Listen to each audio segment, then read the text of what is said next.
Esben and the Witch.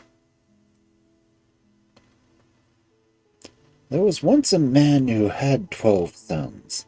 The 11 eldest were both big and strong, but the 12th, whose name was Esben, was only a little fellow. The 11 eldest went out with their father to the field and forest, but Esben preferred to stay at home with his mother, and so he was never reckoned at by all the rest and was sort of an outcast by them.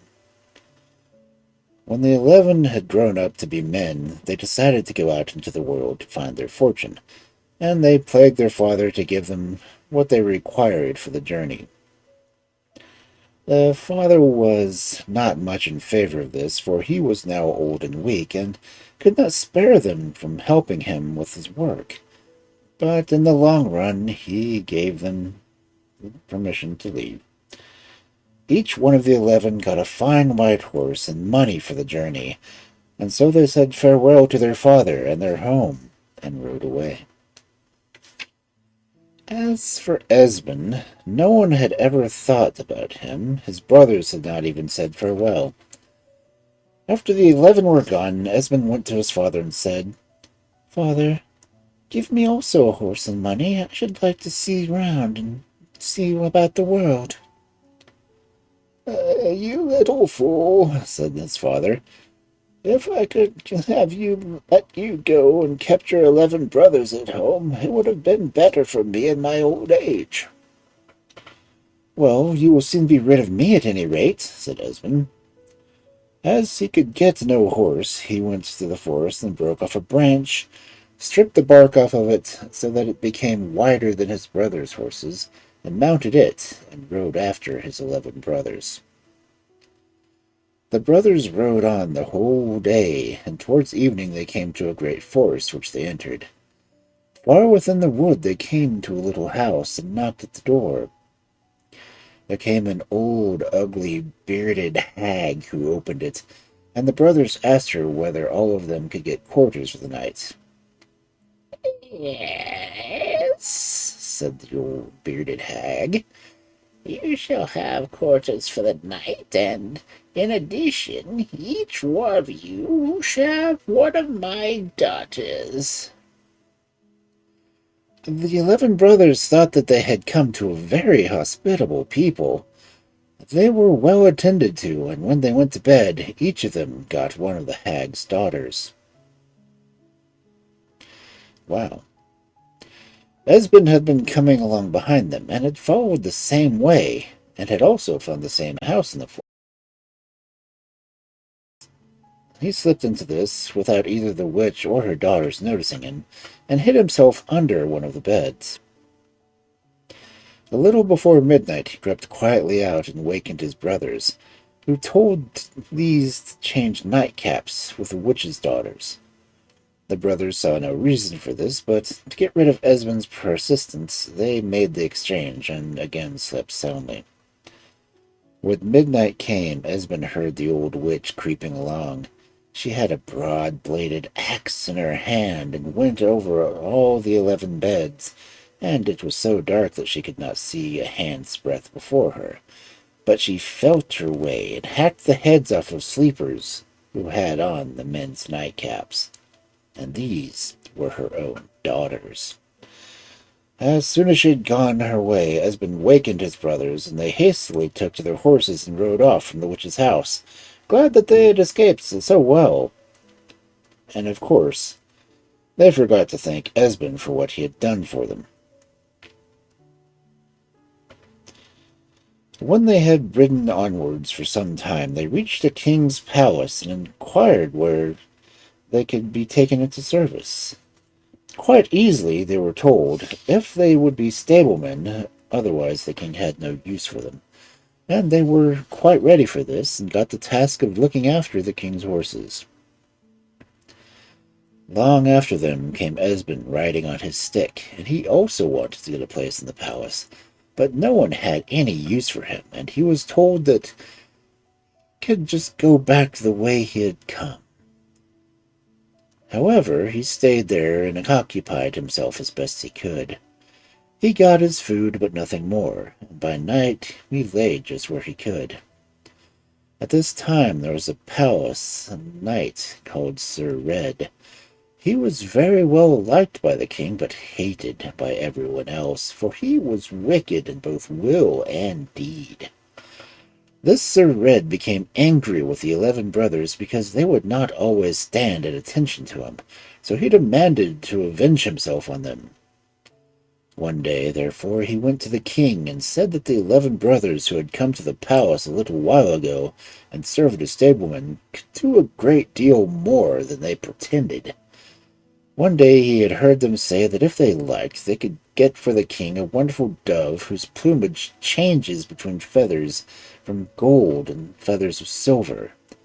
But they would not procure it unless they were threatened with death. The king then had the 11 brothers called before him, and said to them, "You have said that you can get me a dove which has changing feathers of gold and silver?" The 11 assured him that they had never said anything of the kind, and they did not believe that such a dove existed in the whole world.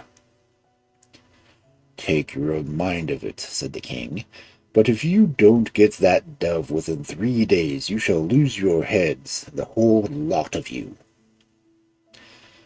With that, the king let them go, and there was a great grief among them, and some wept and others lamented. At that moment Esben came along, and seeing their sorrowful looks, said to them, "Hello, what's the matter with you?" "What good would it do to tell you, little fool? You can't help us." "Oh, you don't know that," answered Esben. "I've helped you before."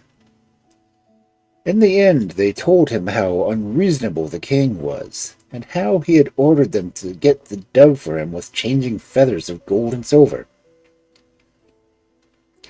"Uh, Give me a bag of peas," said Esben, "and I shall see what I can do for you."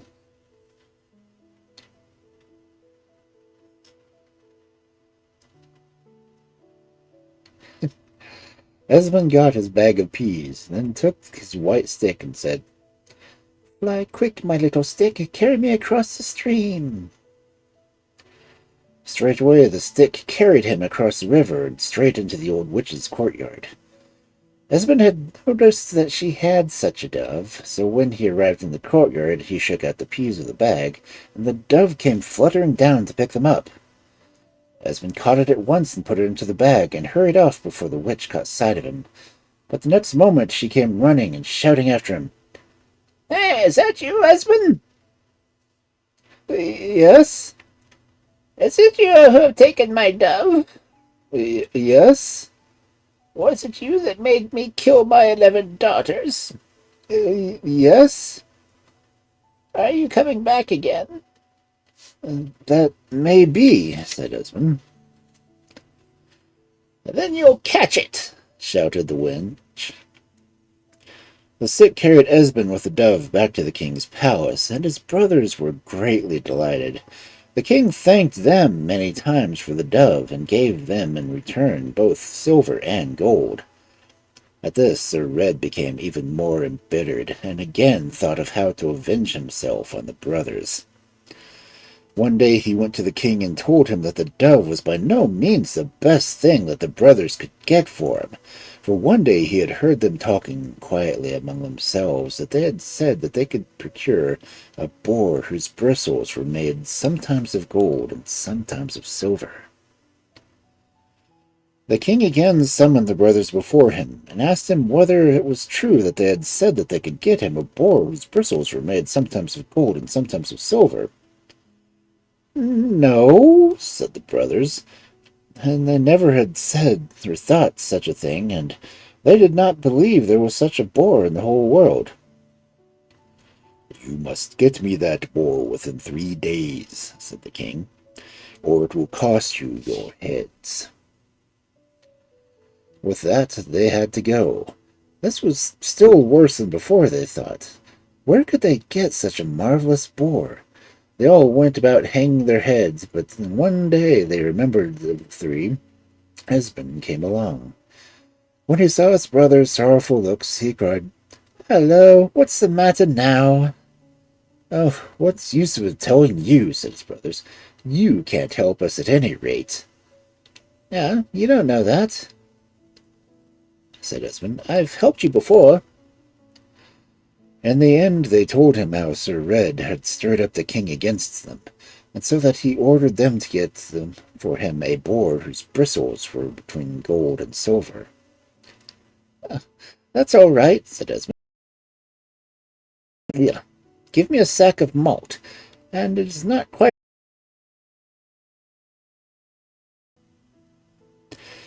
Esben got his sack of malt, and then took off on his little white stick, and set himself upon it, and said, "Fly quick, my little stick, carry me across the stream."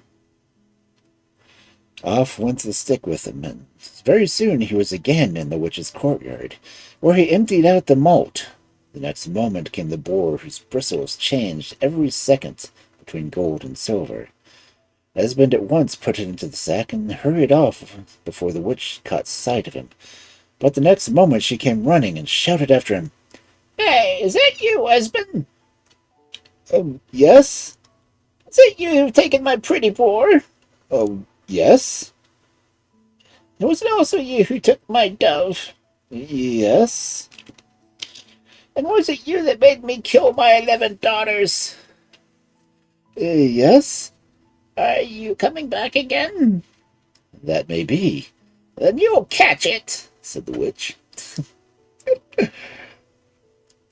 Esben was soon back at the palace with the boar, and his brothers scarcely knew which leg to stand on, so rejoiced were they when they were safe again.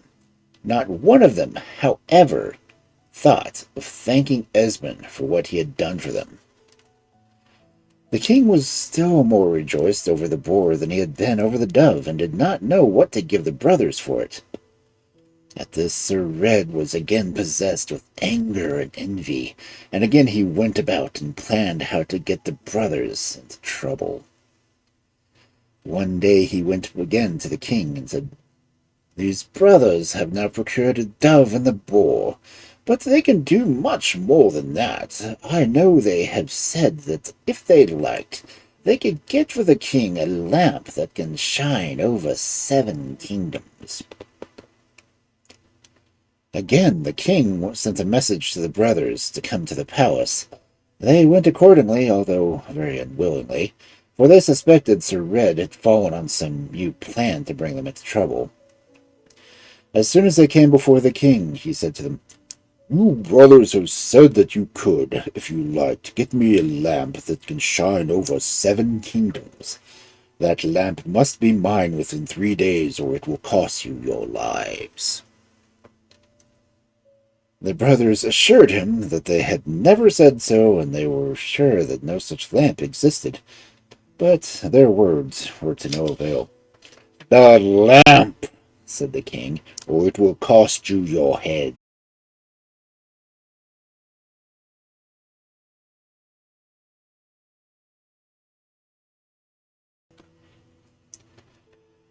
The brothers were now in greater despair than ever. They did not know what to do, for such a lamp no one had ever heard of.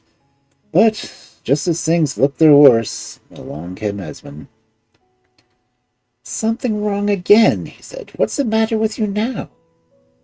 "Oh, it's no use of telling you," they said. "You can't help us at any rate."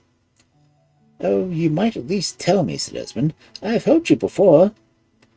In the end, they told him that the king had ordered them to bring a lamp which could shine over 7 kingdoms, but no such lamp had ever been heard of. "Give me a bushel of salt," said Esben, "and we shall see how matters go." He got his bushel of salt, and then mounted his little white stick and said, "Fly quick, my little stick, carry me across the stream." With that, both he and the bushel of salt went over beside the witch's courtyard. But now matters were less easy, for he could not get inside the yard, as it was evening, and the gate was locked. Finally he hit upon a plan, and he got up on the roof and crept down the chimney.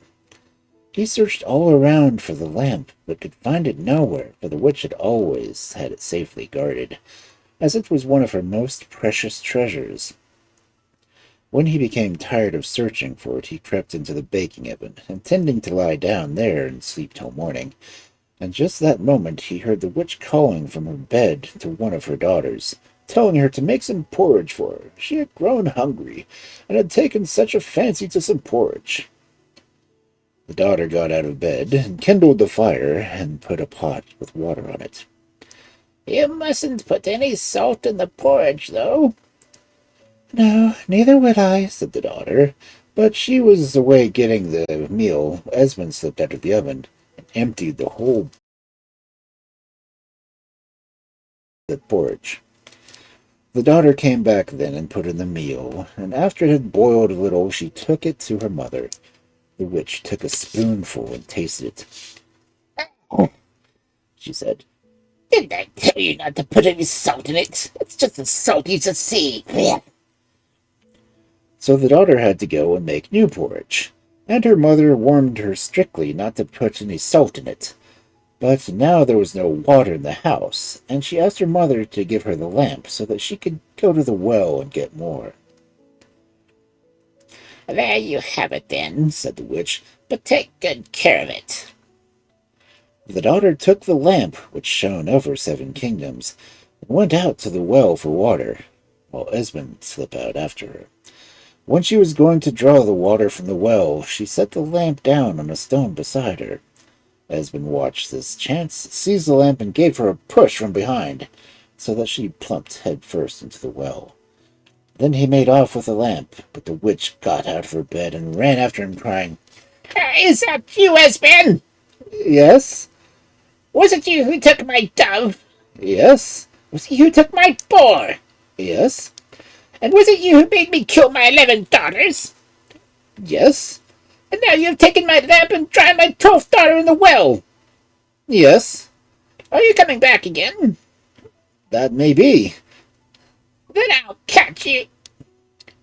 It was only a minute before the stick had again landed Esben in the king's palace, and the brothers were then freed from their distress. The king gave them many fine presents, but Esben did not even get so much as a thanks from them. Never had Sir Red been so eaten up with envy than he was now, and he racked his brain day and night to find something quite impossible to demand from the brothers. One day he went to the king and told him that the lamp the brothers had procured was good enough, but they could still get him something far better. The king asked what it is. "It is," said Sir Red, "the most beautiful coverlet that any mortal has ever heard tell of. It is also the property that, when anyone touches it, it sounds so that it can be heard over 8 kingdoms." "That must be a splendid coverlet," said the king, and he at once sent for the brothers.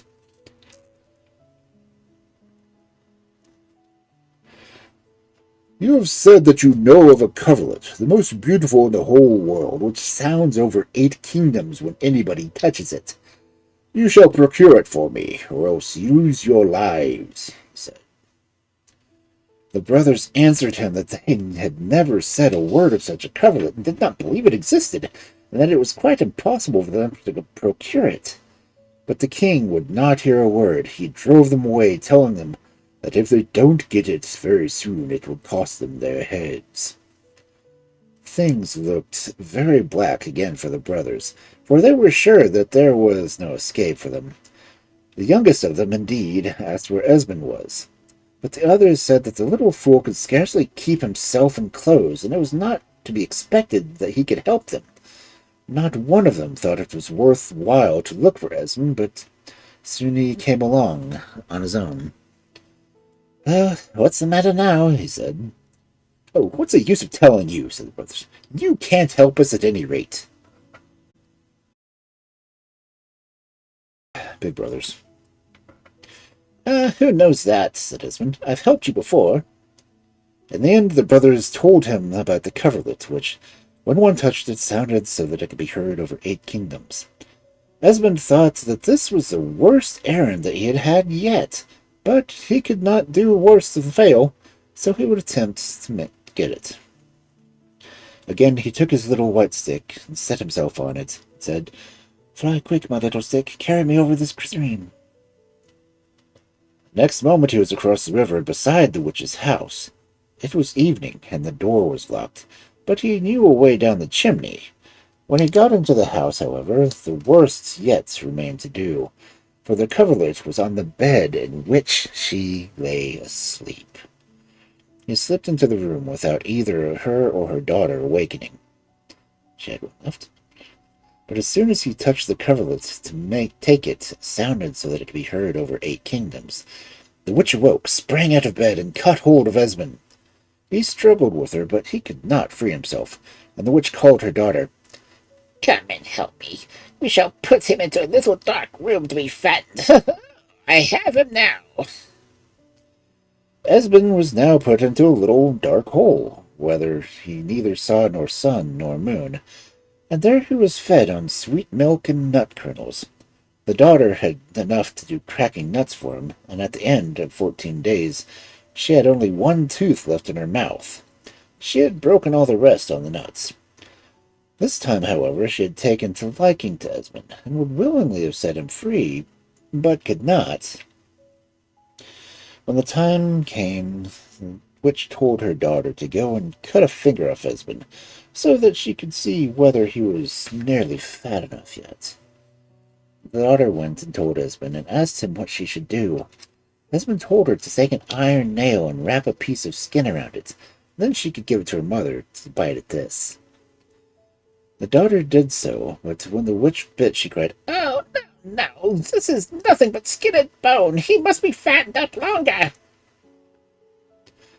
So Esben was fed for a little while longer on sweet milk and nut kernels, until one day the witch thought that he must now surely be fat enough, and told her daughter to go again and cut a finger off of him. By this time Esben was tired of staying in the dark hole, so he told her to go and cut the teat off a cow and give it to his mother to bite. When the daughter did this, the witch cried, Now he is fat, so fat that one can scarcely feel the bone within him. Now he shall be killed.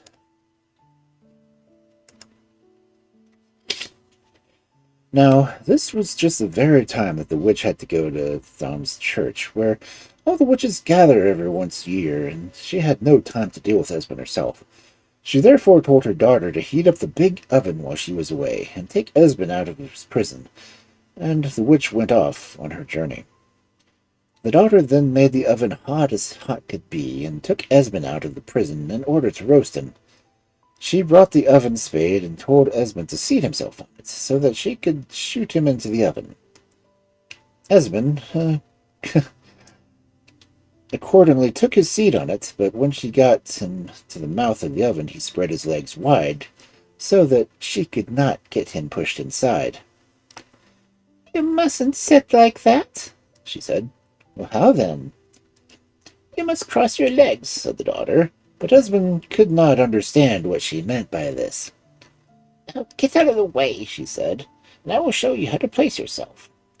She seated herself on the oven spade, but no sooner had she done so than Esben laid hold of it, and shot her into the oven and fastened the door. Then he ran and seized the coverlet, but as soon as he did so, it sounded so that it could be heard over 8 kingdoms, and the witch, who was in Tham's church, came flying home and shouted, Hey, is that you, Esben? Yes. Was it you who made me kill my 11 daughters? Yes. And took the dove? Yes. And the beautiful boar? Yes. And drowned my 12th daughter in the well and took my lamp? Yes. And now you've roasted my 13th and last daughter in the oven and taken the coverlet? Yes. Are you coming back again? No, never again. At this, the witch became so furious that she sprang into numberless pieces of flint, and came from this flint the stones, and one finds the country. Esben had again found his little stick, which the witch had taken from him, and he said, Fly quick, little stick, carry me across the stream.